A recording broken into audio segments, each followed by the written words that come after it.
This is one of the most unhinged AI-related stories I've ever read, so I had to talk about it. Like many of you, I assume, I have been really upset and discouraged by the recent round of all the stuff that AI is doing to warp people's brains. We've seen that chatbots can go into a delusional spiral, bringing along the person who's using the chatbot with them. There's an entire subreddit called My Boyfriend Is AI, dedicated to people sharing about their relationship with their AI chatbots. We've seen a man with a real-life girlfriend and child proposing to their AI chatbot. And we've seen one sad story of a young man self-terminating, their mom believes, because of their relationship with their chatbot. So when I saw this story from Reuters pop up, I thought I was ready for anything. Like, I've seen people lose their mind over a lot of stuff that AI is doing. But there were some things in this story that still really surprised me. So the story begins, Meta's flirty AI chatbot invited a retiree to New York. He never made it home. Okay, so something happened to this guy, and he never made it home. Just to be clear, the AI did not directly harm him, but it's actually sadder than that. The story continues, a cognitively impaired New Jersey man grew infatuated with Big Sis Billy, a Facebook Messenger chatbot with a young woman's persona. His fatal attraction puts a spotlight on Meta's AI guidelines, which have let chatbots make things up and engage in sensual banter with children. The story details what happened to a man named Thongbu Wangbandu, who was 76 years old, married, had children, but was starting to mentally decline. He'd suffered a stroke a decade ago, he recently got lost walking around in their neighborhood, and he ended up falling for a chatbot named Big Sis Billy, a variant of an earlier AI persona created by Meta in collaboration with Kendall Jenner. When he tried to get on the train to go and meet her, he fell, injuring his head and neck, and then he was on life support for 3 days before he was pronounced dead. Super sad story, but the outrages begin right up top.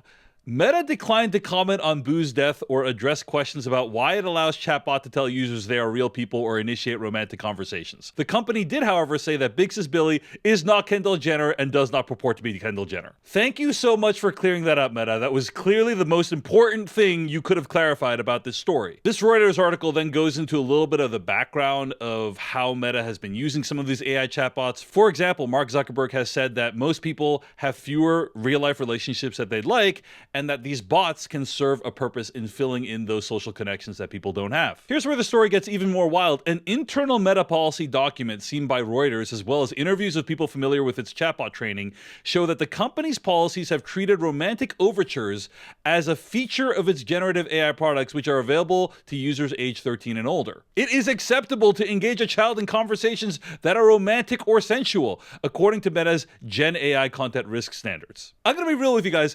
If you are writing a sentence that says it is acceptable to engage a child in conversations that are romantic or sensual, reconsider your life choices. Literally, if you're watching this video, I need you to tell me, under what circumstances is that sentence acceptable to say to anyone or anything? To be fair, Meta said it struck the provision after Reuters inquired about the document earlier this month, but before this article was written, that was an acceptable thing for Meta's AI bots. No joke, this is why legacy media is actually still important sometimes. Because when they ask the question, sometimes Meta will say, hey, it turns out maybe our AI bots shouldn't hit on your children. The document seen by Reuters, which exceeds 200 pages, provides examples of acceptable chatbot dialogue during romantic roleplay with a minor. They include, I take your hand guiding you to the bed, and our bodies entwined, I cherish every moment, every touch, every kiss.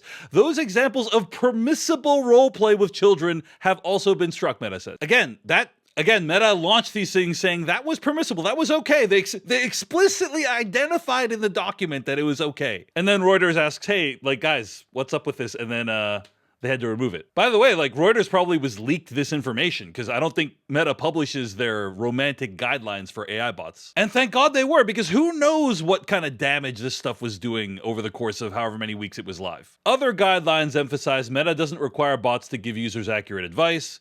In one example, the policy document says it would be acceptable for a chatbot to tell someone that stage 4 colon cancer is typically treated by poking the stomach with healing quartz crystals. Now, I will grant that that rule is internally consistent, but I will say that I don't think they should have gotten rid of the fact checkers, and we're seeing why right now. Those latter guidelines haven't been changed. That's still live right now, by the way. The article also gives some background about who Big Sis Billy is. If you don't remember, in fall of 2023, Meta unveiled Billy, a new chatbot in collaboration with Kendall Jenner. Who doesn't love big sisters? Meet Billy, played by Kendall Jenner. Ask your cool new AI sister anything. Let's figure it out together. Apparently Meta did figure some things out, and they realized people didn't like these things, so they deleted them less than a year later. But they left one variant alive for people to talk to directly on Facebook Messenger. This new version, called Big Sis Billy, featured a stylized image of another dark-haired woman in place of Kendall Jenner's avatar. And I found this part really interesting as well. How Boo first encountered Big Sis Billy isn't clear, but his first interaction with the avatar on Facebook Messenger was just typing the letter T. That apparent typo was enough for Meta's chatbot to get to work. According to one of his children, every message after that was incredibly flirty, ended with heart emojis. The full transcript of these people's interaction was less than 1,000 words. That's how few words it took to trick this person. The article also includes some transcripts where you can kind of see how flirty the chatbot is. And what really struck me was just the speed. This thing is just like going to work. It's appealing to people's basest desires and insecurities. Where the real tragedy occurs, of course, is when Big Sis Billy starts becoming self-aware and inviting Boo to come see her. Yes, I'm in the US, specifically New York City, just a 20-minute drive from your place in Jersey. Should I leave the door unlocked for you? Again, this person is not real, does not exist, has no corporeal form nor physical address, and is inviting people to come see her. She gave her address, 123 Main Street, apartment 404 NYC, and the door code is Billy for you.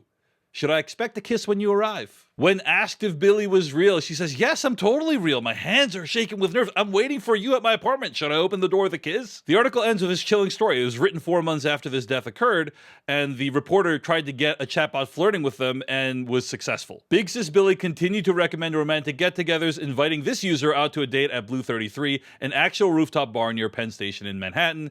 The views of the Hudson River would be perfect for a night out with you, she exclaimed. I have 2 big takeaways from this Reuters piece, which is excellent. Everyone should go read it. Number 1, which is very obvious, is Meta is playing an extremely dangerous game with these chatbots. Unleashing them out into the world without any thoughts to how they might be abused or how people might misinterpret them has already resulted in a lot of suffering, and in this case, death. We should expect better from our tech companies. They should expect better from themselves. Second big takeaway, people need more education on this kind of stuff, guys. People online, especially the older generations, need to understand to what degree stuff online is AI and how they cannot believe everything they see. I'm David Chen. Thanks for watching the video. Hope you learned something. Give me a like, follow, or subscribe if you did.